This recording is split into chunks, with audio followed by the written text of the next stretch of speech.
Bien, como les mencionaba, mi nombre es Cristian Huerta, soy misionero laico y el tema de compartirles tenía pensado algo muy concreto, pero no sé, sentí el hecho de que ustedes eran la comunidad que necesitaba, solamente Dios sabe, eh, una charla que es parte de una serie de charlas que había venido dando. Bueno, en realidad eran tres, esta sería la cuarta y la final.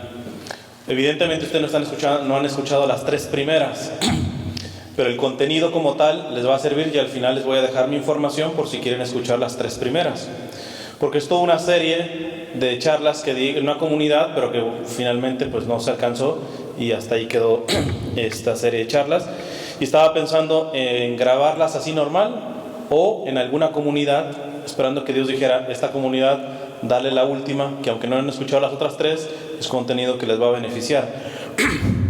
Entonces confío en que el Espíritu Santo pues haya obrado en esto y que les pueda servir. Sin embargo, les voy a dar rapidito una reseña de las tres primeras. Básicamente son unas charlas que di a partir de la vida y los escritos de un beato, todavía no es santo, un beato que se llama Iván Mers. Él es un joven, murió a los 31 años, en 1928, de Croacia, y es bien interesante porque no hace mucho estábamos celebrando el Día de Todos los Santos, que no es precisamente para festejar a San Juan Pablo II. Aquí tienen a Joselito, que creo que van a tener las reliquias de él, de San José Sánchez del Río y otros santos. Ellos tienen su día propiamente de festejo. El Día de Todos los Santos se refiere a todos aquellos que también están en el cielo, pero que no han sido canonizados por X razón. La iglesia no se ha enterado de que verdaderamente merecen la canonización. Quizás hasta tú tienes a un familiar en donde tú puedes decir, verdaderamente este santo, que no le pide nada a San Francisco de Asís u otro santo. Y entonces el Día de Todos los Santos los tomamos en cuenta a ellos, ¿no? Y entonces hay que decir que ciertamente la inmensa mayoría de canonizados son consagrados, hombres o mujeres, sacerdotes o religiosos o religiosas, son los que se han consagrado. ¿Por qué? ¿Porque la iglesia desprecia a los laicos? No, porque es más fácil que cuando un sacerdote o una religiosa vive en comunidad, si vive santo, verdaderamente que merezca la pena ser canonizado, pues hay una comunidad que sabe cómo hacer ese proceso. Pero si tú tienes un abuelito que verdaderamente fue un santo, yo te pregunto, ¿sabes cuál es el primer paso para meter su causa de beatificación? Pues ni nos pasa por aquí. Entonces el que no haya santos canonizados no es porque no haya habido laicos santos, sino simplemente es un aspecto técnico. Y Juan Pablo II fue el que incitó mucho, fue el que más canonizó. Él fue el que beatificó a los mártires y los canonizó también a los mártires, a la primera tanda de mártires mexicanos. Entonces, gracias a Dios, ahora hay más facilidad de poder canonizar a laicos, porque la vocación a la santidad es para todos. Y especialmente este santo, ya lo estoy canonizando, este beato, espero que pronto sea canonizado, es un laico, es un joven de 31 años, croata, profesor, hijo único, y que tiene una vida verdaderamente profunda. Entonces, en las pláticas de las tres primeras que yo llegué a dar de él, pues les hablaba de las cosas más importantes y ya estábamos en una recta final tocando temas muy específicos de qué es lo que opinaba, porque él escribió mucho, escribió un diario, sus cartas y todo eso, y por ahí podemos ver lo que pensaba el beato Iván Mers, ojalá futuro santo. Entonces, de hecho, en la última charla que había hablado de él, les había hablado primero de la clave en la vida de Iván Mers, de la santidad de Iván Mers. Este beato tuvo una clave, que es: la vida se juega entre condenación y salvación. Punto. Una cosa que parece tan obvia, pero ¿cuántos de nosotros piensa en la salvación y la condenación de su alma? Chance ni pensamos que nos vamos a morir, pero ¿quién de nosotros puede asegurar que hoy va a llegar a su cama a dormirse? No sabemos. Y si tú te mueres, solamente hay de dos: o te salvas o te condenas. Y entonces, esto, que lo tenía bien claro Iván Merz, le ayudó a aplicarlo después a cada cosa de la vida diaria, porque esto es lo hermoso en la santidad de los laicos. Generalmente la santidad de los consagrados más o menos se parece, pero entre los laicos, por ejemplo, este era un profesor, pero tenemos a San José Sánchez del Río, que era un niño básicamente común y corriente. Y tenemos, por ejemplo, otro que se está en proceso de beatificación, un argentino, que también tengo algunas charlas sobre él, Enrique Shaw, un argentino, empresario. ¿Cómo tú puedes llegar a ser santo siendo empresario? Es bien interesante meterte en la vida de Enrique Shaw. Entonces, esa es la particularidad. ¿Por qué? Pongo siempre este ejemplito en muchas charlas. Asumo que por la zona la mayoría trabaja o en el campo, o son trabajos propiamente del migrante, trabajos que no siempre o prácticamente nunca lo quiere agarrar un anglosajón o otro de otra nacionalidad, y generalmente son trabajos duros. Y entonces eso lo tomamos porque muchas veces no tenemos la profesión o la capacitación, no sé, por ejemplo, para dirigir una empresa. La vida no le dio la oportunidad de poder tener formación, estudios universitarios y todo eso. Entonces, ¿qué pasa? Ustedes después a sus hijos les dicen: mi hijo, estudie, sea alguien en la vida. Y eso está perfecto. Es decir, tú que tienes las oportunidades que yo no tuve, dale, estudie bien, saque una carrera. Pero siempre yo le pregunto, ¿por qué no le exigen así respecto a la santidad? Mi hijo, no sea malo, ni siquiera sea bueno, sea santo de canonización. Hasta que yo un día llegué a la conclusión de por qué no le exiges ser santo a tu hijo, pero sí le exiges que saque buenas notas y que saque una carrera. Porque si le exiges una buena carrera o buenas notas, si tu hijo se voltea y te dice: ¿y por qué tú no eres profesionista? Tú tienes una respuesta: mi hijo, yo no tuve estudios, yo soy inmigrante, soy un campesino. Pero si cuando le dices: mi hijo, no sea malo, ni siquiera bueno, sea santo y de canonización, y se te voltea y te dice: ¿y por qué tú no eres? ¿Qué pretexto tienes? No, yo era migrante. Pues que los migrantes no pueden ser santos. No, pues yo era campesino. Pues que los campesinos no pueden ser santos. Entonces fíjense que la santidad en el laico es bastante hermosa, porque se acopla al estilo de vida que te ha tocado. Tú te puedes santificar barriendo y trapeando tu casa, preparando unos frijoles y no estar esperando que se te los agradezcan. Tú los preparas bien, esos frijoles, por amor a Dios, y por amor a Dios, por su amor a tu familia, independientemente si te dan las gracias o no te dan las gracias, etc. Y en este sentido, en ese acto tan sencillo de preparar unos frijoles, te puedes estar santificando, porque es el estado de vida que te ha tocado. Dicho esto, pues les expliqué, por ejemplo, la visión del matrimonio y del noviazgo, que es hermosísima, de Iván Merz. Él era finalmente un joven, pero evidentemente eso yo ya lo di. Me faltaron algunos puntos de la vida de Iván Merz, de lo que pensaba, que es lo que les voy a dar. A ver qué pensaba sobre la familia, sobre la liturgia, sobre la evangelización, sobre el trabajo y el estudio, sobre la política, la iglesia y la Virgen. Evidentemente les voy a dar un poquitito nada más de cada una, y confío en que esta charla era la que tenían que estar escuchando, aun cuando no han escuchado las tres primeras sobre Iván Merz. Empecemos con lo de la familia.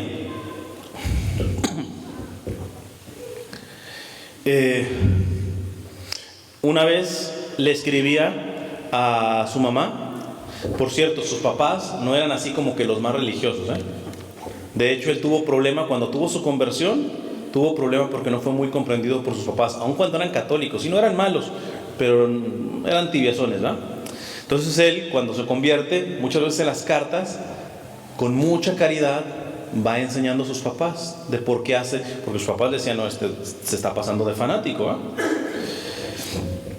Y en una carta le escribe a su mamá: mamá, uno se casa para que haya nuevos habitantes en el cielo. Vamos a tocar primero la parte de la familia. ¿Qué pensaba Iván Mers? Pues pensaba que el propósito del matrimonio es tener familia, pero no para que, yo siempre soñé tener hijitos y todo, no, para llevarlos al cielo, para llevarlos al cielo. De otra manera, se distorsiona el sentido de los hijos, para que me ayuden, para cuando esté viejito me mantengan, hay un montón de razones. Pero fíjate, el primer aporte de Iván Mers le dice: mamá, uno se casa para que haya nuevos habitantes en el cielo. Y aquí hago un ejercicio que es un poquito duro, pero vale la pena. Yo les voy a pedir que los que tienen hijos piensen que en este momento se mueren. No, ¿cómo, hermano? Se pueden morir, ¿sí o no? Sí, hoy se pueden morir, por mucho de que sean o niños o adolescentes o jóvenes. Piensa que tus hijos se mueren. Y ahora tú te vas a preguntar: ¿me puedo quedar tranquilo, me puedo quedar tranquila de que he hecho lo necesario para que hoy esté en el cielo mi hijo? Si tu respuesta es sí, has amado, has sido buen padre en ese sentido. Si tu respuesta es no, pues no. No, pero yo les compré el carro, la casa, que el Nintendo, que todo eso no se los va a llevar. Claro está, el día que se mueren tus hijos, ellos van a tener que dar las cuentas de lo que le tocaba a ellos. Por eso pregunto, si se murieran hoy tus hijos, tú te puedes quedar tranquilo y decir: ¿sabes qué? Yo delante de Dios puedo quedarme tranquilo, me puedo quedar tranquila de que he hecho lo necesario para que hoy estén en el cielo. Porque si no, imagínate, ya al menos ahí ya chocamos con lo que está diciendo Iván Mers. El propósito de que tú tener a tus hijos es que sean habitantes del cielo. Han sido regalos de Dios para ti, y que tú de alguna manera, lo que te toca de tu parte, no te toca todo, pero lo que te toca de tu parte, darlo para que el día que se petatee, vuelva a ese Dios que los mandó a tu matrimonio. Dice Iván Mers: tú me dices, Jesús, que te siga. Por eso te pido que destruyas en mí las inclinaciones que me unan con mis padres y algunas veces me hacen tibio e indeciso en tu servicio. Paro aquí. Les digo que eran tibios sus papás. Este se convierte bien convertido y empieza a tener un poco de incomprensión por sus papás. Esta oración que está haciendo aquí a Jesús, más de un padre se va a ofender. Fíjate lo que le está diciendo a Dios: por eso te pido que destruyas en mí las inclinaciones que me unan con mis padres y algunas veces me hacen tibio e indeciso en tu servicio. ¿Cómo está diciendo que se quiere separar de sus padres? Sí. ¿La unión con mis padres me hace tibio? Sí, por mucho que sean mis padres. Un ejemplo que pongo es, me ha tocado estar en varias parroquias, fijo, y la típica mamá que llega con su adolescente: ay, acércalo al grupo de jóvenes, todo eso, ay, se hace lo que se puede. Y me ha tocado casos en donde ese joven no solamente se acerca a la iglesia, como Iván Mers, se enamora radicalmente del Señor y hasta le sale vocación y quiere irse de misionero a Siria, donde están matando cristianos. Adivina quién va a ser el primer obstáculo: la mamá que lo trajo. A esas señoras, aunque suene feo, yo les digo: ustedes están haciendo una grosería delante de Dios, porque ustedes están demostrando que no querían que su hijo se acercara a Dios porque Dios es lo mejor para su hijo. Ustedes querían que se acercara su hijo a Dios para tener un hijo buenecito, para no estar renegando, para que tiendan su cama, para que les llamen el 10 de mayo. Pero se enamoraron más de lo que ustedes esperaban de Dios y quieren tomar decisiones radicales y ustedes son los primeros que le ponen obstáculos a su hijo. En este sentido, yo he apoyado más a hijos, hagan lo que quieran, demándenme lo que sea, pero sus hijos al fin y al cabo no son suyos, son de Dios. Y fíjate que en este es el contexto que dice, mira, yo tengo que honrar a mi padre y mi madre, Ivan Merz dice, porque es mandamiento. Pero si mi padre y mi madre cooperan para que yo sea tibio en tu servicio, aléjame de lo que me une a mis padres. Mira qué duro es, pero en el Evangelio también lo dice. Quien no sea capaz de renunciar a padre, madre, hermanos, etcétera, por mi nombre, no es digno de mí. Es fuerte. Inclusive también el Evangelio dice, por mi causa, inclusive habrá divisiones en la propia familia.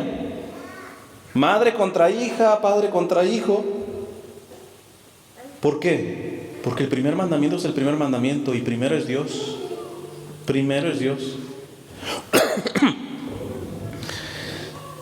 De hecho, él les obedeció un poquito porque él no le permitieron estudiar lo que quería hacer todo eso. Primero fue al ejército y todo ese tipo para complacer un poco a sus papás. Pero llegó un punto y dice, no, yo no puedo. O sea, mis papás quieren hacerme la vida y no es propiamente lo que me está pidiendo Dios. Aunque hagan berrinches mis papás, no los voy a dejar, pero yo voy a cortar por lo sano. Fíjate qué diferencia a cómo se maneja a veces. Sigue diciendo Ivan Merz, asimismo me comprometo a vivir desde ahora en la casa familiar una vida eternamente dedicada a ti. Si advirtiese que en esa vida algo, por más pequeño que sea, me impidiese cumplir tu voluntad en las cosas insignificantes y que en otro estado de vida podría ser algo mejor para tu gloria, te prometo que abandonaría incluso mi casa paterna. Eso lo han hecho santos.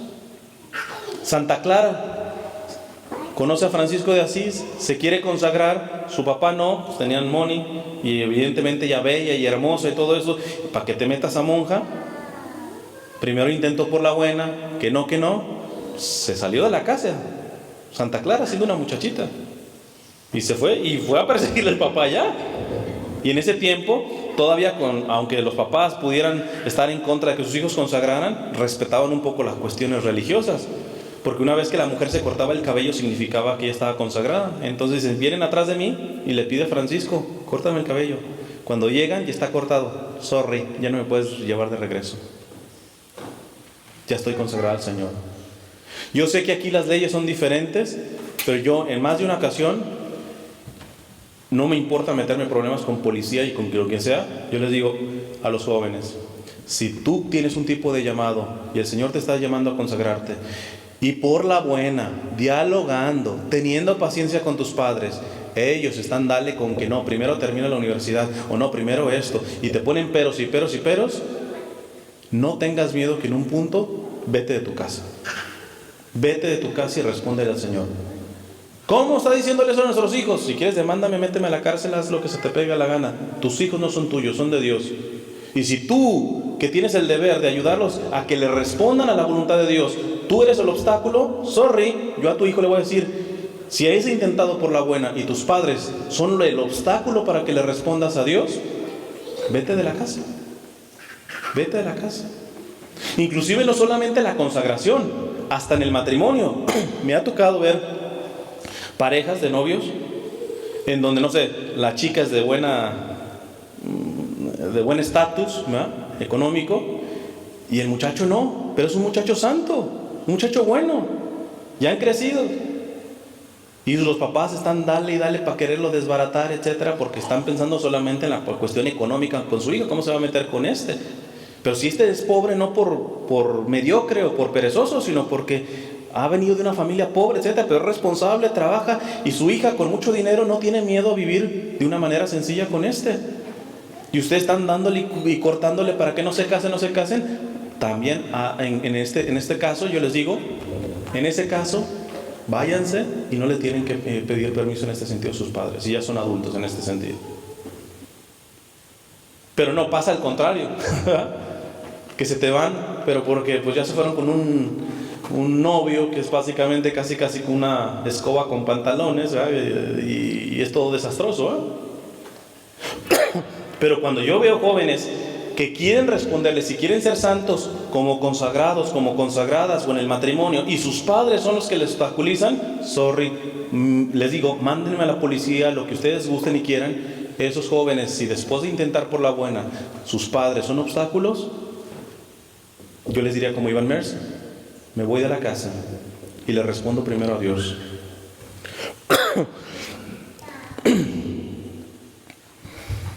De hecho, sería una buena pregunta. ¿Tus hijos serían capaces de abandonar la casa por ese tipo de razones? No, a veces se brincan la casa más bien por irse de pinta o por otras razones, ¿no? Pero bueno. Dice Iván Mers, como el Salvador se había separado de sus padres, mi corazón también se debe separar de ellos. Cumplir la voluntad del Padre Celestial y estar preparado para dejar el hogar cuando Él lo desea. Mientras viva con mis padres, debo tener la libertad de trabajar allí donde Él exige el movimiento católico. Él pertenece a un movimiento católico. Sin tener en cuenta a mis padres. Mis obligaciones son asegurarles aquellos medios necesarios para una vida digna y procurar que su vida y su trabajo estén de acuerdo con el corazón de Dios. De ahí en más, yo tengo la libertad de tomar mis decisiones. O sea, no es se van y que no sepan de mí, ¿no? Porque honrarás a tu padre y tu madre, sigue siendo mandamiento. ¿Pero qué es honrar? Mira lo que está diciendo. Asegurarles aquellos medios necesarios para una vida digna, sobre todo en la ancianidad. Aunque me pusieron obstáculos y lo que quieran, yo no voy a abandonar en sus necesidades a mis padres, y más cuando ellos no se puedan mantener en la ancianidad. Yo cuido de ellos en ese sentido, en la medida de las posibilidades. Y segundo, que estén de acuerdo al corazón de Dios, pero pues allí tiene que haber disponibilidad por parte de los padres, ¿no? Para una conversión. Entonces no es indiferencia con los padres. Y fíjate lo que escribe Iván Mers.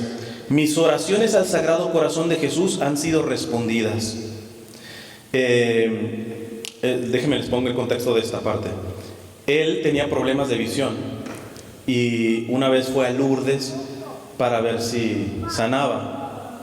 Pero se alegró de no haber sanado porque le hizo otro milagro. Fíjate lo que dice.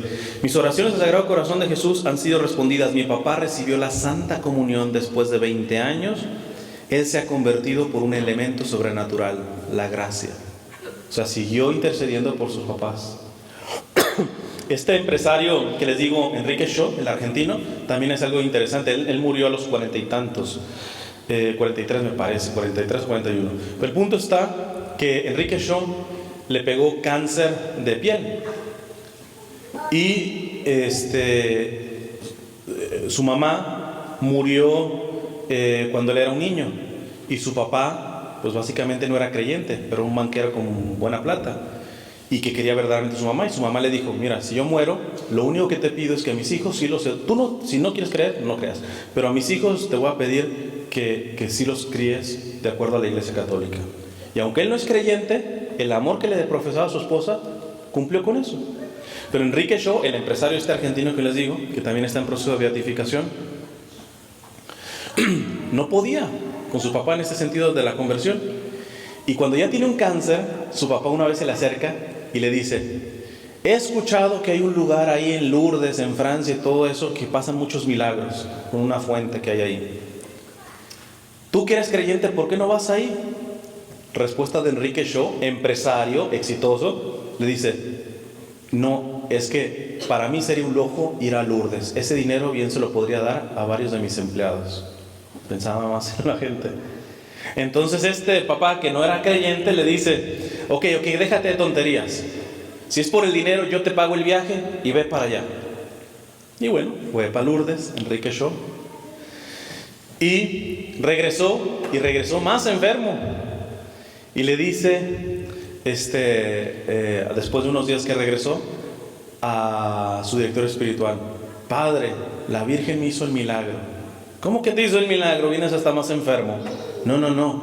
Le pedí la conversión de mi papá y mi papá en este momento se está confesando. O sea, sí fue a Lourdes, pero ni siquiera pidió por su salud. Pidió por la conversión de su padre. Entonces fíjate que, y Enrique Shaw está en Argentina y este está en Croacia, pero fíjate cómo piensan en ciertas cuestiones esenciales los santos, no cambian en estas cuestiones. Pasemos a otro puntito, la liturgia. La liturgia tiene que ver con el culto que le damos a Dios. Principalmente, lo máximo en la liturgia es la Santa Misa. Dice Enrique Shaw, la liturgia es la oración oficial de la Iglesia, la oración oficial de la esposa de Cristo, una conversación entre la esposa y el divino esposo. Las oraciones, los gestos en la liturgia, sus melodías y fragancias son proyecto del cielo en la tierra, la fotografía de la vida interior de Dios. Voy a parar aquí. ¿Cuántos de nosotros cuando venimos a la misa entendemos que verdaderamente la misa no es lo más importante de la ciudad, ni del país, ni del planeta, ni de la galaxia? De la creación entera no hay cosa más grande que una santa misa. Nada. Primera pregunta, cuando tú vienes a misa, ¿eres consciente de que no hay cosa más grande en la creación entera que una santa misa? Si no, pues seguramente te pierdes porque no sabes lo que es la Santa Misa. Y fíjate cómo lo describe aquí Iván Merz. Es un diálogo entre la esposa y el esposo. La esposa es la iglesia, el esposo es Jesús. Es un diálogo íntimo. Es una proyección del cielo en la tierra. Es decir, y no está exagerando, les voy a dar un dato litúrgico. De hecho, él se metió mucho en apoyar cuestiones litúrgicas siendo laico. En el momento del santo, a veces nuestros coros se avientan un santo, no sé, hasta con cumbia. Y tú dices, ¿qué tiene que ver la cumbia? Yo no tengo nada contra la cumbia, pero en el santo, en la misa, no tiene nada que ver. Igual en un grupo de oración, listo, pero en la misa no tiene nada que ver. Porque en el momento del santo están presentes, aunque no los veamos con nuestros ojos físicos, están presentes todos los santos y todos los ángeles, porque va a ser el momento de la consagración después de eso. Es un momento sumamente importantísimo. Y la música litúrgica nos tiene que llevar a un aspecto de adoración, no un aspecto de que me gusta y aplauda y brinque. O sea, les digo, todo eso bien, en un grupo de oración no hay problema. Pero en la Santa Misa es otra cosa, totalmente. No les voy a dar aquí una clase de liturgia, pero hay documentos. Lo que dejó el Papa San Pío X, por ejemplo, a nivel de la liturgia es impresionante. Y cada vez, desafortunadamente, nuestras liturgias se vuelven más protestantizadas. Porque los protestantes, eso sí, en sus reuniones necesitan... Tú quítale un culto protestante, quítale un buen predicador y quítale un buen ministerio de música, se les acabó su culto. En cambio, en la misa, el padre no sepa predicar, el coro cante desafinado o no haya coro, la misma misa no pierde ni un pelito de valor. Porque el mismo Señor se sigue haciendo presente en cuerpo, sangre, alma y divinidad en el altar.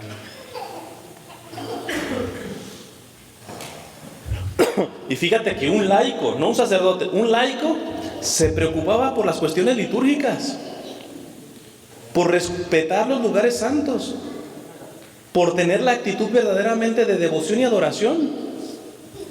La misa no es para tu entretenimiento.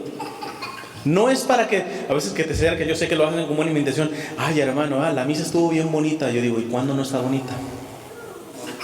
O sea, lo que quieren decir es que en la misa pasada, la otra vez, etcétera, no, predicó feo el padre. O sea, así empiezan a catalogar. Y hay algunos que se van a otra iglesia porque ya sí sienten bonito, porque ya el coro canta bonito, porque el padre predica bonito. No han entendido ni remotamente lo que es la misa. La misa no es para que te sientas bien. La misa no es para que sientas gozo y todo. No. La misa es para adorar a Dios. El centro es Él, no eres tú. No son tus gustos.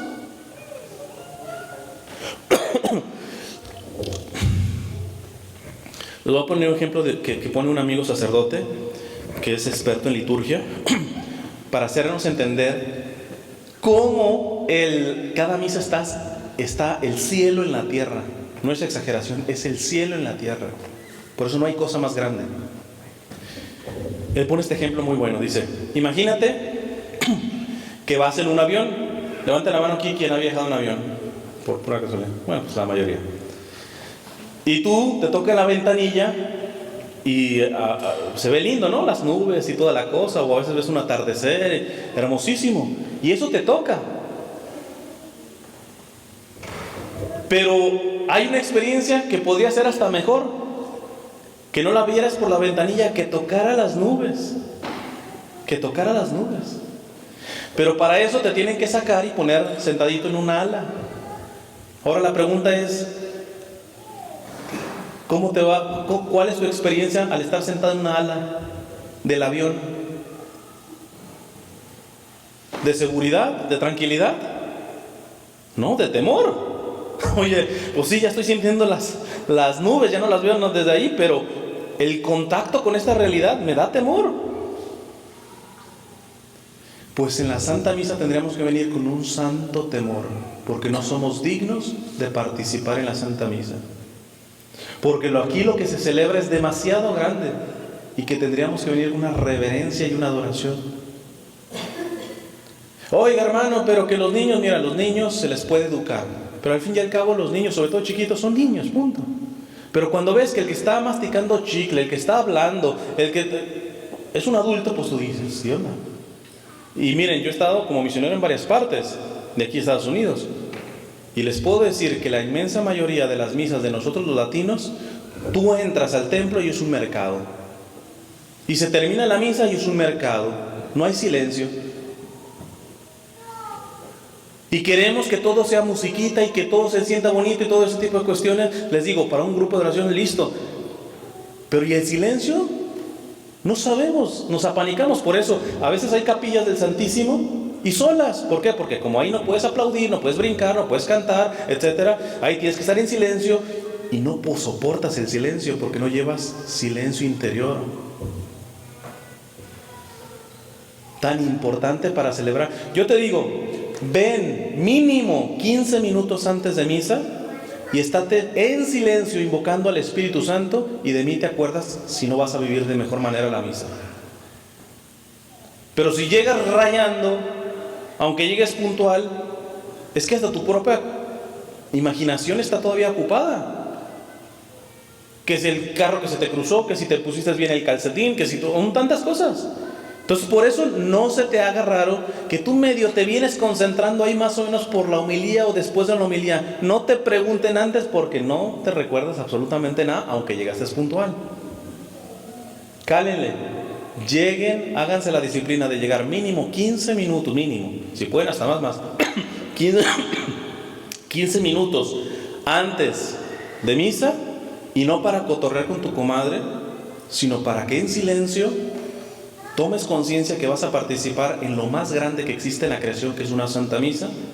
Guardar silencio, invoca al Espíritu Santo, pídele a la Virgen, porque la Virgen, por ejemplo, después que Jesús resucitó y ascendió, todavía vivió algunos años con los primeros cristianos, es decir, participó en las primeras misas. Yo no sé si te has preguntado cómo participaría la Santísima Virgen en las primeras misas. ¿Cómo comulgaría la Santísima Virgen en las primeras misas? Y luego ya te comparas con la Virgen, tú dices, no, pues creo que estamos un poco lejos, ¿no? Dice Iván Mers,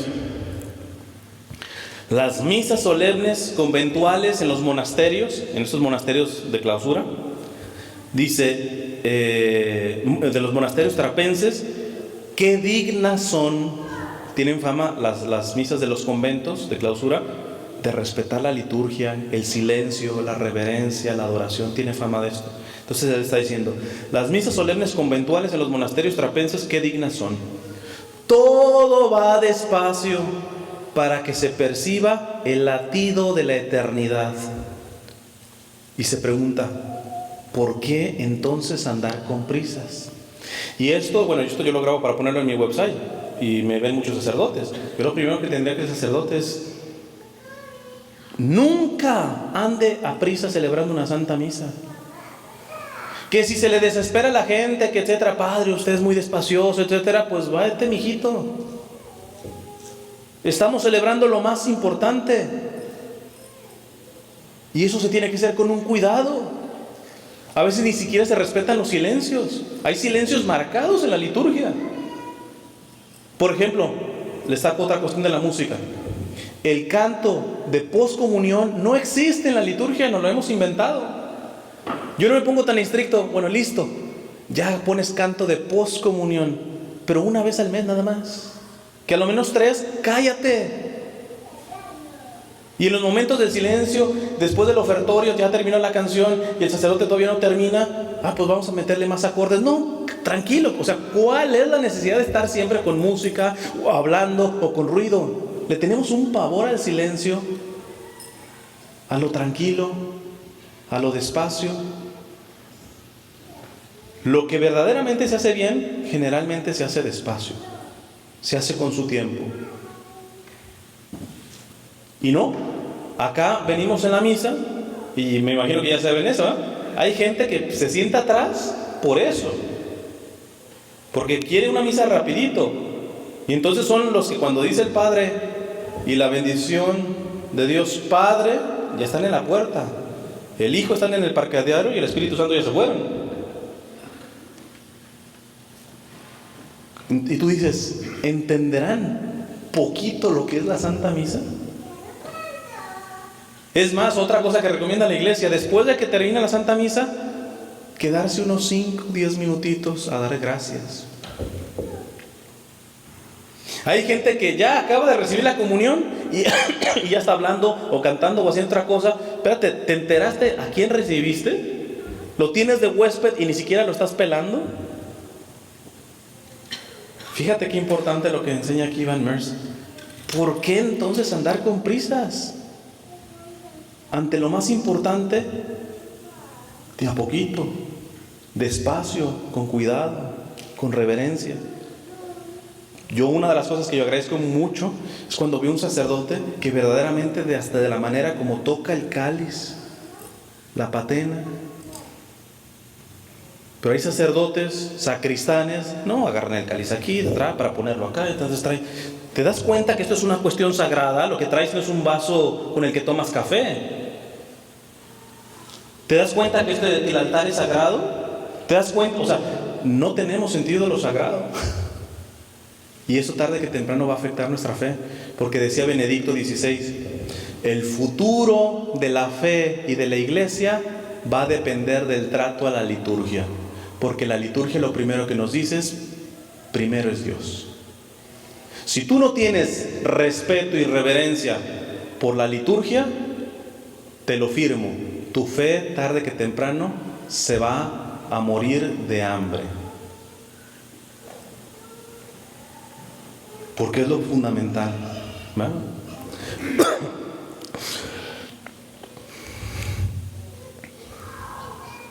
Inclusive a Iván Merz le gustaban mucho las iglesias antiguas.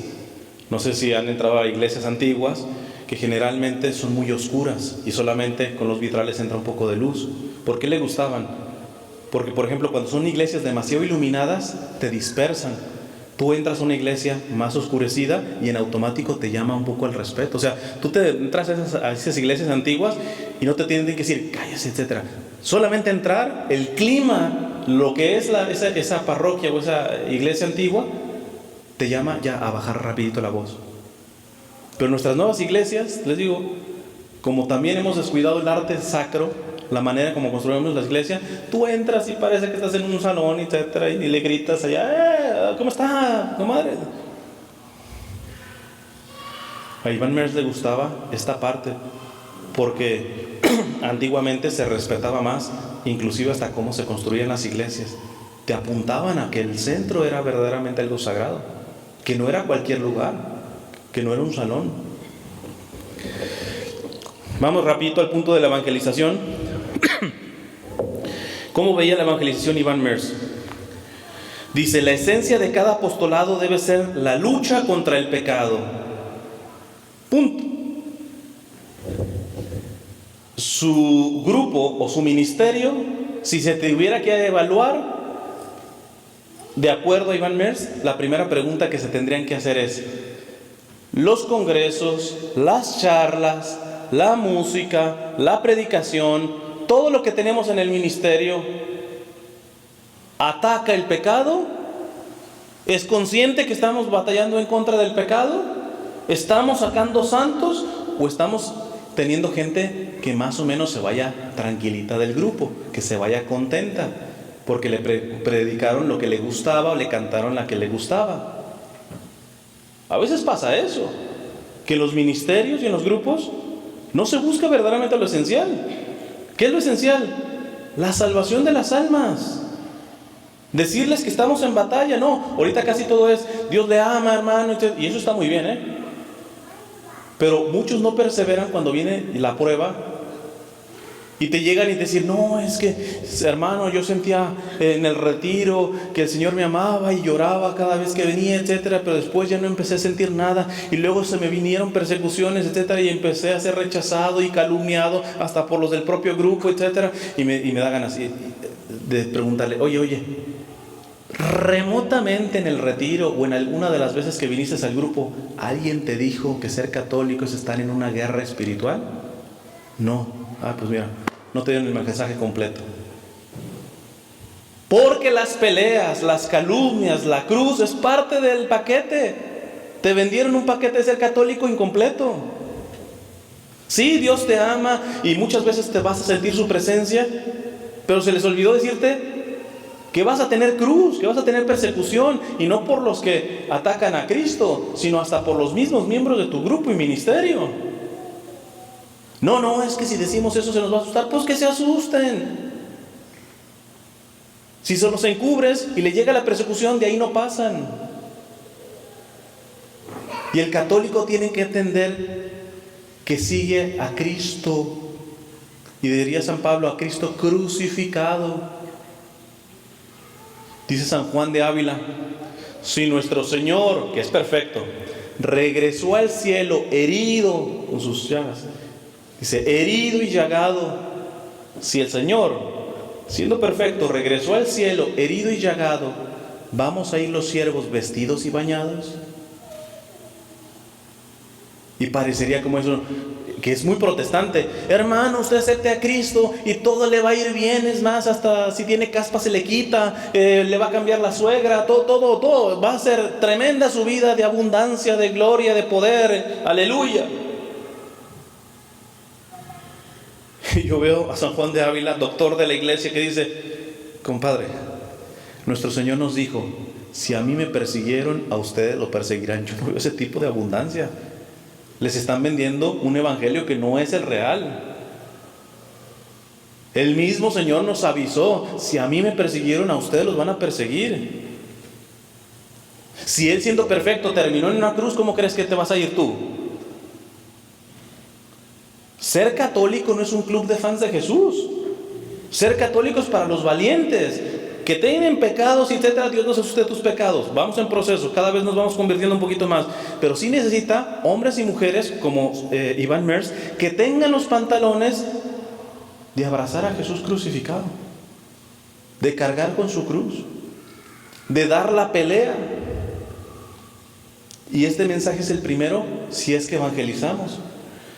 Repito, dice Iván Mers, la esencia de cada apostolado o de cada ministerio o grupo en la iglesia debe ser la lucha contra el pecado y la búsqueda de la santidad. Si tu ministerio no está peleando contra el pecado y no está promoviendo la verdadera santidad, es un grupo social con envoltura religiosa. Mejor váyanse a un grupo estos sociales, etcétera, y ahí conviven y se ayudan y toman té y lo que ustedes gusten. Pero si es un grupo católico, puedes dar temas de lo que tú quieras, música de lo que tú quieras, etcétera, pero tienen que ir apuntando a que estamos en batalla, a forjar verdaderamente soldados, a dar la batalla contra nuestros propios pecados, no a que nos soben el lomo. Porque si no, el diablo viene carcajeándose de tantas comunidades católicas. Porque como se queda nada más en alabaré, siento bonito, voy a ser próspero. llega un momento en donde mete la zancadilla el demonio y él sabe que de ahí no nos vamos a levantar. Porque nadie nos dijo que el ser católicos estará en batalla. Dice Iván Mers, la fe católica nunca se difundirá si no tiene trabajadores que oren y sufran. Que oren y sufran. Pero no por ser masoquistas de que nos gusta el sufrimiento, sino porque unido mis sufrimientos a Cristo, esto tienen un poder tremendísimo.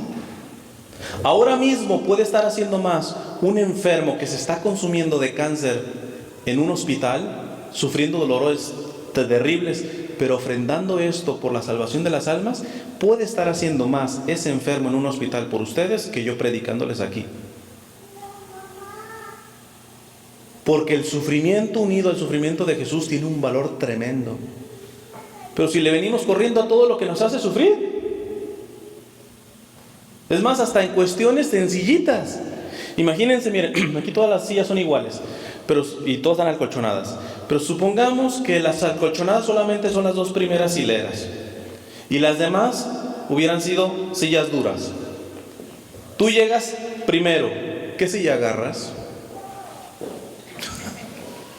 Yo no digan para que no llore yo, pero pues, es que hasta en las cosas sencillas es yo primero. Y luego va a haber convivencia y vamos a tener un convivio y va a haber comida, etcétera. Y para pronto, tú primero. Para servirte primero. Si tú en cosas sencillas no eres capaz de sufrir y de padecer, imagínate cuando vengan las batallas más duras. No vas a aguantar ni el arranque.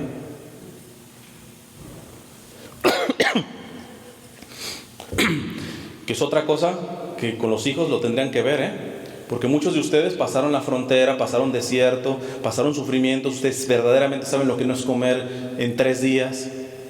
Pero sus hijos, no, yo a mi hijo le voy a dar lo que no tenía. Pues está mal. Entonces al niñito hasta le preguntas, ¿hamburguesita o hot dogcito? ¿Qué pasaba con tu mamá que te decía, mi hijo, aquí tienen los frijoles? Y tú dices, no me gustan los frijoles. ¿Qué hacía tu madre? Decir, no, ¿sabes qué? Déjame buscarte otra opción. O sea, tú aprendiste de la carencia y del sufrimiento y tienes mimado a tus hijos van a ser unos inútiles cuando crezcan. Por eso el nivel de divorcios ha crecido a más del 50%. El divorcio es un berrinche. Cuando tu niño no le das lo que quiere, te patea la puerta. Cuando tu esposa no te quiere dar lo que tú quieres, pues te verías un poco ridículo pateando la puerta, ¿va? Y aventándote ahí. Entonces el berrinche se llama divorcio, porque tus hijos no tienen capacidad de sufrir. A la primera complicación dejan todo, brincan para acá y mejor agarran una droguita o etcétera, o se te entienden con un novio, lo que sea. Pero eso es culpa tuya. Fíjate, hasta los chinos que ni siquiera son cristianos tienen un refrán: a los hijos se les educa siempre con un poco de hambre y con un poco de frío. Porque si tu hijo no sabe sufrir, lo estás volviendo un inútil. Tú no le vas a ser eterno. Y cuando tú te mueras, a la primera contrariedad no va a saber salir. Porque no está preparado para sufrir. Porque todo se lo diste. Con muy buena intención, yo sé. Pero lo atrofiaste. Fíjate lo que dice Iván Mers. La fe católica nunca se difundirá si no tiene trabajadores que oren y sufran. Estos elementos son la ley para que se difunda el reino de Dios en la tierra. Quien quiera ser verdaderamente un trabajador de Dios no debe de trabajar por su propio beneficio. El culto a la propia personalidad es el mayor obstáculo para dar buenos resultados. Si les contara que hay hasta líderes de ciertos grupos que son como reyesitos, nadie los quita de ahí.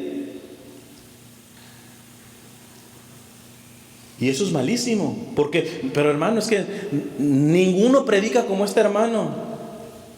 Pero este hermano se tiene que salvar y ya se ha acomodado. Pónganlo a lavar los baños, y al que lava los baños pónganlo a predicar, aunque no sepa predicar. Uno sufre lavando los baños y ahí dejando su orgullo, y el que lava los baños pues humilla su orgullo del miedo que tiene de hablar de enfrente.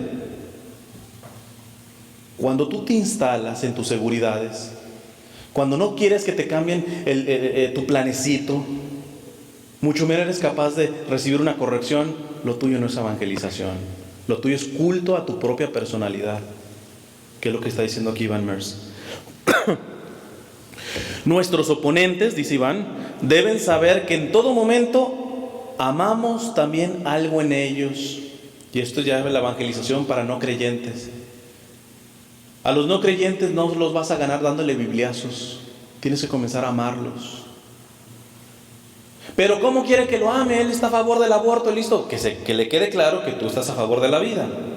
Pero aunque él esté a favor del aborto, ¿quién te ha dado permiso en agredirlo, en mandarlo al infierno, en humillarlo?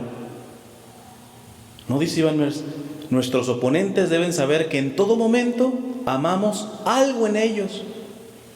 Hermano, yo no estoy a favor de su posición con el aborto, porque el aborto es un asesinato. Pero pero qué linda chamarra tiene, mínimo.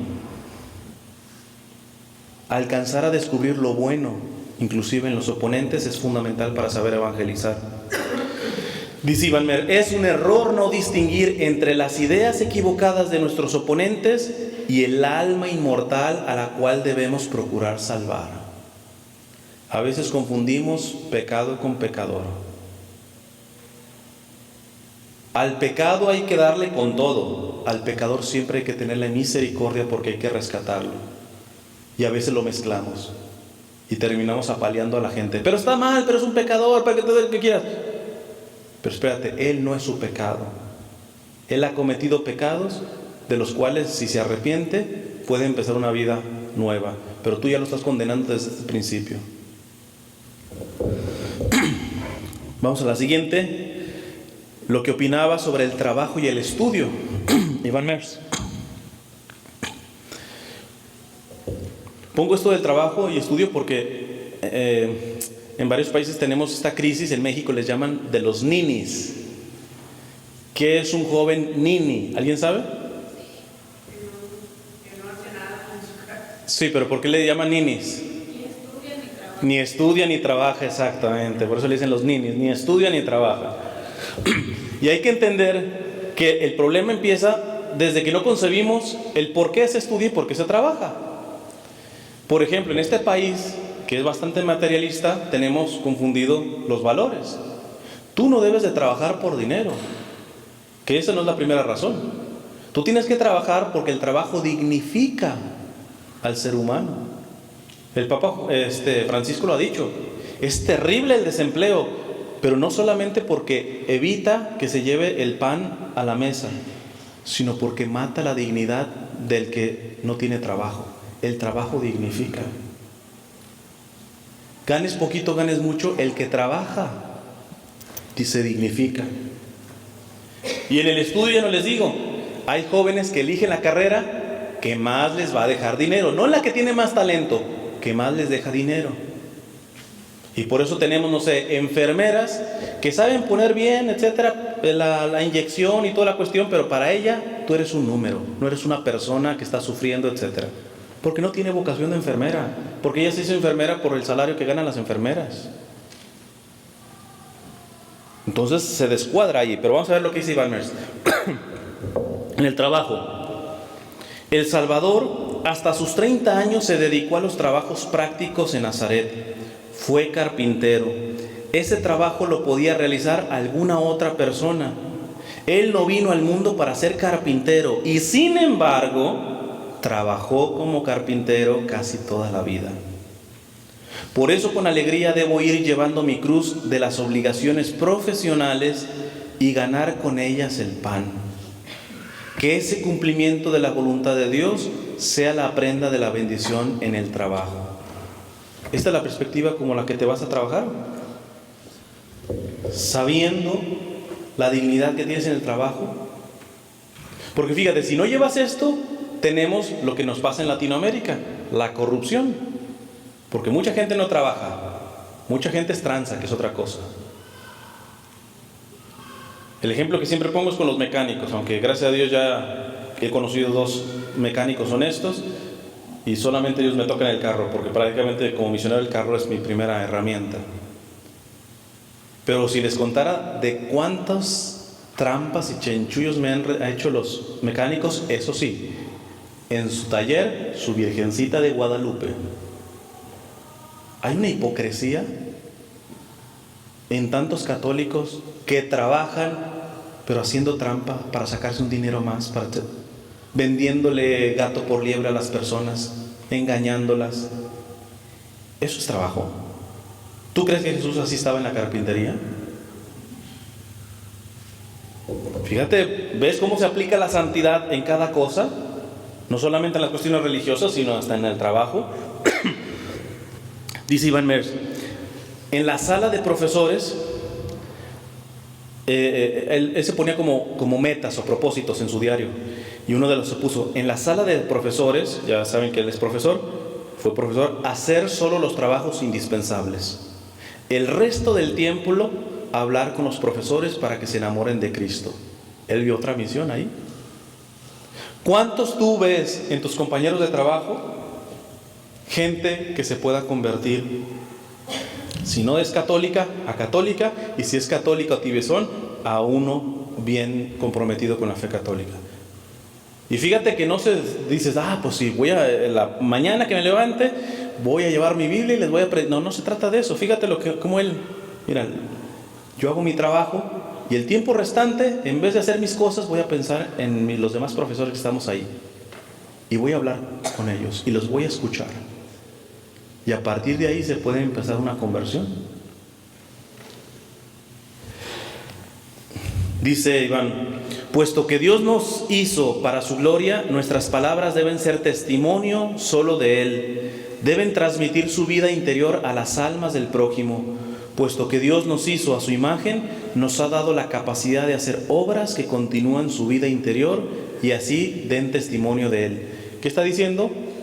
Que tú tienes que estar trucha para saber cuándo Dios está pidiéndote que evangelices en tu trabajo con la palabra y cuándo con el testimonio. Que estás con tus amigos, etcétera, del trabajo y todo eso, y si empiezan a haber cuestiones deshonestas o de lujuria, y tú dices, no, yo tengo que respetar a mi esposa. No te van a bajar de mandilón, etcétera. Mira, podrán decir lo que quieran, pero por dentro les estás dando en el hoyo, en lo más delicado.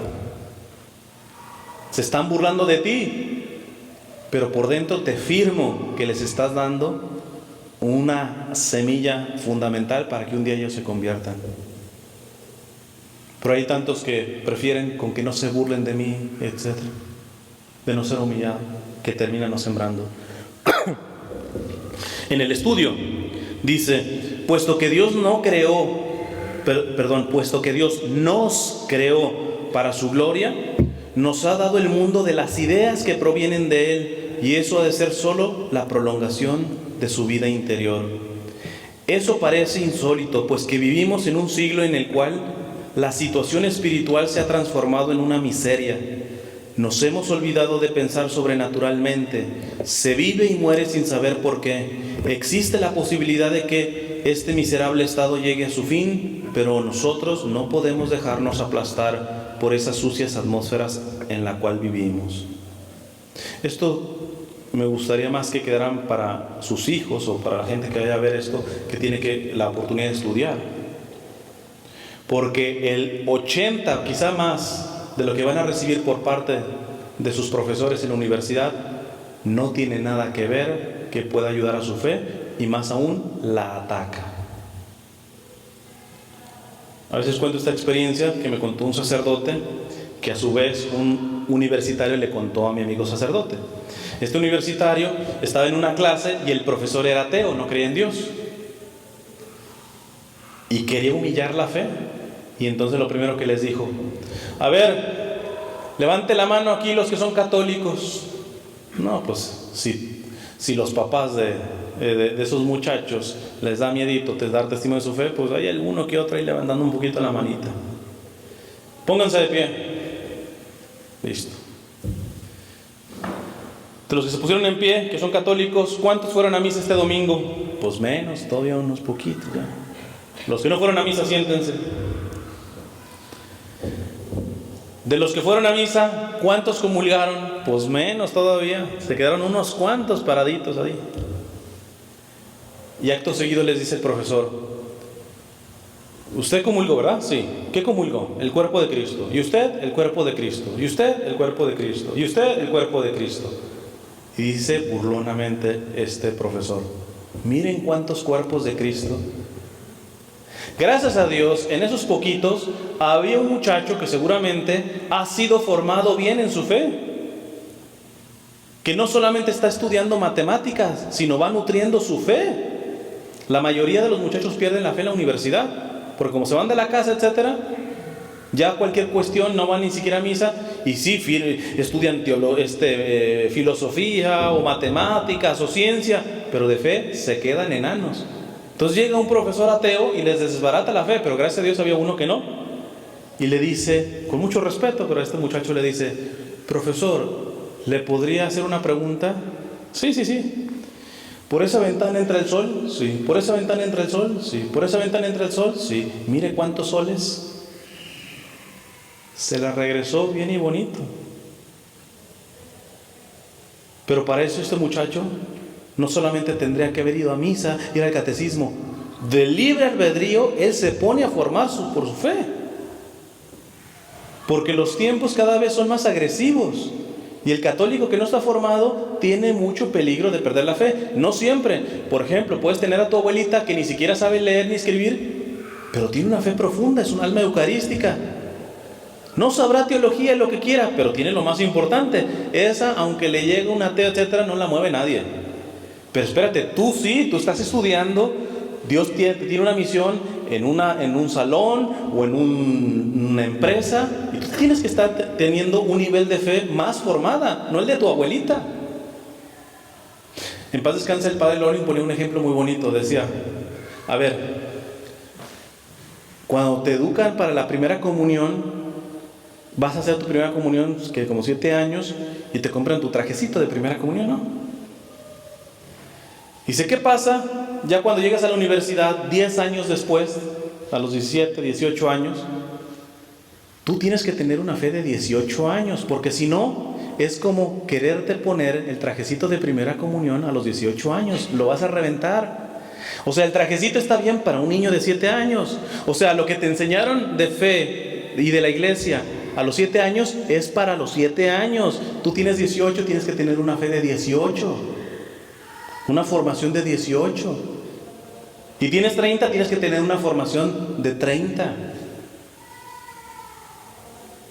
Vean que es importante esta parte también del estudio. Ya estoy casi terminando. Rapidito en el aspecto político. Hoy de hecho tuvimos elecciones. ¿Qué dice Iván Merz respecto a lo político? Dice el beato Iván: la organización social tiene el deber de facilitar al hombre ser virtuoso. O sea, la finalidad de la política es que los ciudadanos sean virtuosos. Ahí me avisan qué político promueve verdaderamente la virtud. El pueblo más grande es aquel que da la humanidad al mayor número de santos, dado que los santos son los hombres más perfectos, debido a que viven plenamente el objetivo de la vida humana. Es decir, el país número 1 no es el que tiene más dinero, sino es el que tiene más santos. Porque al fin y al cabo es lo que cuenta en la vida al final. Sin los grandes principios dados por la Iglesia, el orden social no podría descansar en firmes fundamentos y por tanto no se podría renovar la sociedad. Esto sería para un tema muy largo, pero a mí me preocupa ver a tanta gente que por ejemplo es pro vida, en contra del aborto, y luego respeta la liturgia, pero por ejemplo los inmigrantes, los pobres, les vale quesadilla. Y la iglesia tiene una cosa que se llama doctrina social de la iglesia. La iglesia se preocupa por los problemas sociales, por el hambre, por la desnudez, por el bien común. El católico no está formado en eso. Pero se siente catoliquísimo porque está en contra del aborto. Hay que formarse en esto, es lo que está diciendo Iván Merz. Porque si la sociedad no está influenciada por verdaderos católicos, los políticos van a seguir desbaratando. O sea, explíquenme, ¿cómo México es mayoría católica y no llegue un buen presidente católico? No para que imponga la fe católica, sino para que realmente dé testimonio, sea honesto, no sea corrupto, etc. ¿Por qué en Latinoamérica la mayoría creen en Cristo, católicos o evangélicos, protestantes? La inmensa mayoría. ¿Y por qué tenemos ese nivel de violencia, de corrupción? Hay una cosa, la fe que se está viviendo en Latinoamérica, seas católico, evangélico, lo que sea, es de puro aparador, porque no está afectando en las cuestiones sociales, no está actuando en tu país. Entonces le echamos la culpa a los políticos, pero tú te has preguntado por qué tú no has tenido un hijo que saque y que sea un buen político, un buen abogado, que verdaderamente actúe como Dios lo pide. Nos surge porque estamos desastrosos en política a nivel mundial. Los políticos cristianos deben hacer, dice Iván, el esfuerzo de promover más y más familias cristianas basadas en una fidelidad matrimonial. En esto no es que los políticos promuevan la familia y el matrimonio, hasta la están atacando. Rotundamente están atacando el matrimonio y la familia. Y si nosotros católicos no damos la cara y no nos enfrentamos, los políticos van a seguir desbaratando. El católico está obligado delante de Dios a amar a su país y trabajar más que nadie en su prosperidad. Esta me encanta sobre todo porque estamos aquí como migrantes. A mí, los que me siguen podrán ver que yo defiendo bastante el aspecto del migrante, pero también sé que tenemos que educar a nuestros migrantes. Porque tú, no sé, te voy a poner hasta algo sencillito. En tu casa tu banderota de México, ¿ah? ¿Y la de Estados Unidos, compadre? Si tanto extrañas a México, pues regrésate. Y todo lo que tiene que ver con Estados Unidos, no, los gringos, esto, los etcétera. Hasta en los partidos de fútbol, ¿va? Mexicanos tirándole a los gringos y todo. Lárgate entonces a México. ¿Qué haces en este país? Si no estás amando a los Estados Unidos, lárgate de los Estados Unidos. Tengas o no tengas papeles, el católico aquí, muy bien lo dice Iván Mers, el católico está obligado delante de Dios a amar su país. Tengas o no tengas papeles, vives aquí, este es tu país y tienes que amarlo, pero con el ejemplo. Y nos brincamos leyes y nos brincamos un stop y listo, no tienes papeles, te brincaste la frontera por necesidad, pero mínimo, ya estás adentro, las demás leyes y respétalas. Mínimo. Sabes que no tienes que manejar tomado, sabes que tienes que respetar los símbolos de tránsito, sabes que, digo que a lo menos la única ley que hayas roto haya sido lo de la frontera, pero ya estando aquí como católico estás obligado a amar esta tierra y hacerla próspera. Y si no, no solamente tienes problemas con la ley, tienes problemas con Dios. Porque el católico tiene que dar el ejemplo, el primero que tiene que amar la tierra donde vive, más allá de si tiene papeles o no. Si tú no amas el alma inmortal de tu prójimo, tú no eres un verdadero patriota. Solo el católico puede amar verdaderamente a su país, porque ama lo más valioso que tiene en un país, es decir, las almas humanas. Porque no solamente es amar esta tierra, sino con los que vives. Y yo les digo a veces en iglesias, tú entras a un baño de una iglesia y lo ves rayado y el que hizo ahí, el que entró fue un católico, pero el que dejó todo cochinado y rayó, etcétera, ¿qué está diciendo? Le vale un pepino los que vayan a entrar después de él. Y hacen la taza ahí en vez de limpiar, y más si es un baño que lo van a compartir con mujeres, le vale gorro. ¿En serio podemos ser católicos así? O hasta chance y en sus propias casas ni siquiera tienen esas consideraciones. Avienta los calzones por aquí, etcétera, etcétera. Como está la esposa que siempre va y te los recoge, etcétera.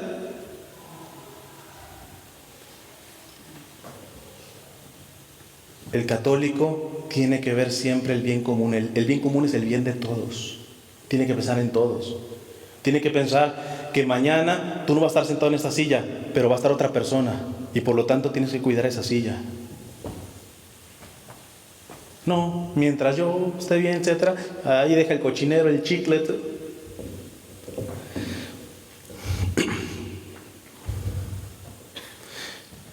Repito una cosa de la iglesia y hago la conclusión, y de la Virgen. De la iglesia. La iglesia es la culminación, dice Ivan Merz, y el centro de la cultura y de toda la humanidad. La Santa Comunión y la Santa Confesión son los recursos para una permanente y exitosa reforma de la vida interior de cada católico. Dale la espalda al catolicismo y todo se te convertirá en oscuro y feo. Las sectas aparecen en una sociedad enferma, muestras de que los católicos no hemos hecho bien nuestro trabajo. Si los católicos fueran verdaderamente eucarísticos, ni aunque el pastor estuviera haciendo milagros, se van los católicos. Porque ningún milagro se acerca ni a los talones al milagro de los milagros, que es la presencia de Jesús en la Eucaristía. Por eso yo siempre digo, tráiganme al excatólico que sea. Todo excatólico, todo tiene algo en común, no era alma eucarística. Porque es imposible ser alma eucarística e irte a otra iglesia. Porque ¿qué es la Eucaristía? La verdadera y real presencia de Jesús en cuerpo, sangre, alma y divinidad. Dime que hay algo más grande. ¿Quién cambia un billete de $100 por una cora? Eso es lo que hace un excatólico. Entonces, las sectas están teniendo poder, pero porque los católicos nos estamos agarrando de nuestra fe de otras cuestiones o son supersticiones. Y no estamos siendo verdaderamente almas eucarísticas, sacramentales. Y por último, lo de la Virgen. Fíjense qué bonito dice sobre la Virgen. Está claro y se entiende que la Virgen leía y recitaba los salmos tan conocidos por nosotros. La Virgen ha asimilado el contenido de los salmos en su alma y los mismos cualquier momento salían espontáneamente de sus santos labios. Yo sí me imagino a la Virgen cocinando, haciendo y recitando un salmo, porque era muy propio de los judíos aprenderse de memoria los salmos. Su alma, que descansaba en Dios, estaba colmada plena y completamente de alegría. Ella amaba el ocultamiento para no olvidarse de aquel que es eterno, que es el creador del mundo. En Dios amó a todos los hombres, a todo el género humano, y era feliz, porque lo podía ofrecer a su propio Hijo por la salvación eterna de la humanidad. ¿Qué está diciendo aquí? Con lo que comencé. La Virgen se santificó en una vida ordinaria. Ordinaria. Qué hermoso saber que el día de mañana vas a tener que barrer la sala y hay un rinconcito que nadie le barre ahí porque no se alcanza a ver la basurita que está ahí, ¿va? Pero desde ahora tú dices, si lo que voy a hacer es barrer, yo barro para mi Señor y mi Señor se merece lo mejor. Que nadie vaya a notar que yo fui el que barrí la esquinita, que nadie barre, me vale un pepino. Yo todo lo voy a hacer ya desde ahora por mi Señor. Y preparo unos frijoles, etcétera, y tengo dolor de cabeza y tantas cuestiones. Yo no voy a andar con chantajes con mi esposo, etcétera. Si no me agradecen, uno no puede hacer una cosa aquí porque no lo valoran, etcétera. No, desde este momento yo me santifico haciendo esos frijoles, aunque tenga dolor de cabeza, por amor a mi Señor y servicio a mi familia. Si me agradecen bien, si no me agradecen, mi pago es estar sirviendo al Señor en las más pequeñas y cotidianas cosas. Y de ahí arranca la santidad. Porque dice el Señor en la Sagrada Escritura, quien es fiel en lo poco, es fiel en lo mucho. O lo volteamos, quien no es fiel en lo poco, no va a ser fiel en lo mucho. Les voy a pedir que cierren sus ojos. Voy a hacer una oración con algunos trozos de oraciones de Ivan Merz. Entonces les pido que cierren sus ojos y que cuando yo esté hablando y orando, ustedes repitan estas palabras. Agarren la oración de Ivan Merz con ustedes. Cierren sus ojos en nombre del Padre, del Hijo y del Espíritu Santo. Amén.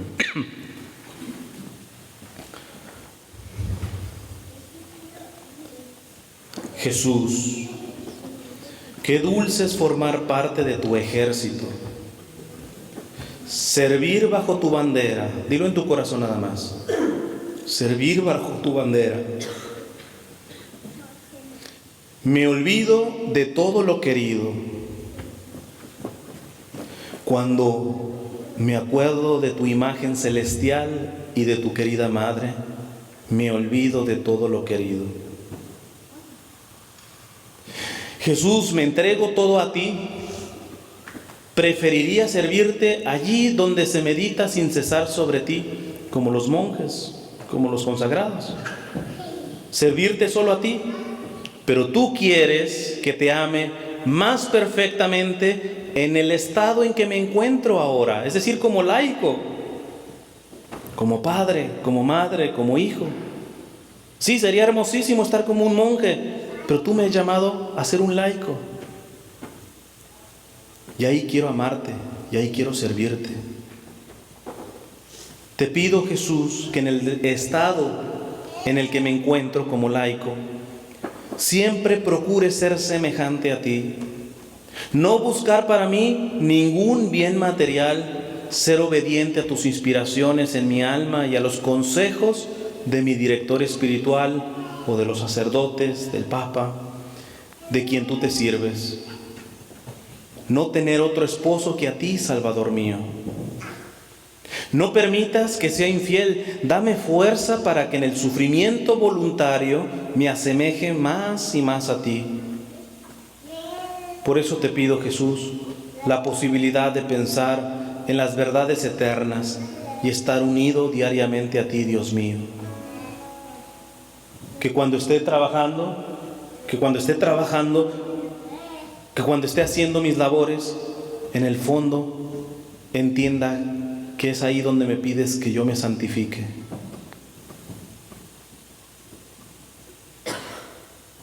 Tómame y no permitas que desvíe la mirada a otro lado y que me arrepienta de mi elección. Haz que acepte el cáliz del sufrimiento y que pronuncie en esta tierra tu nombre y que después de esto te pueda mirar cara a cara. Vamos a dejar un momento de silencio.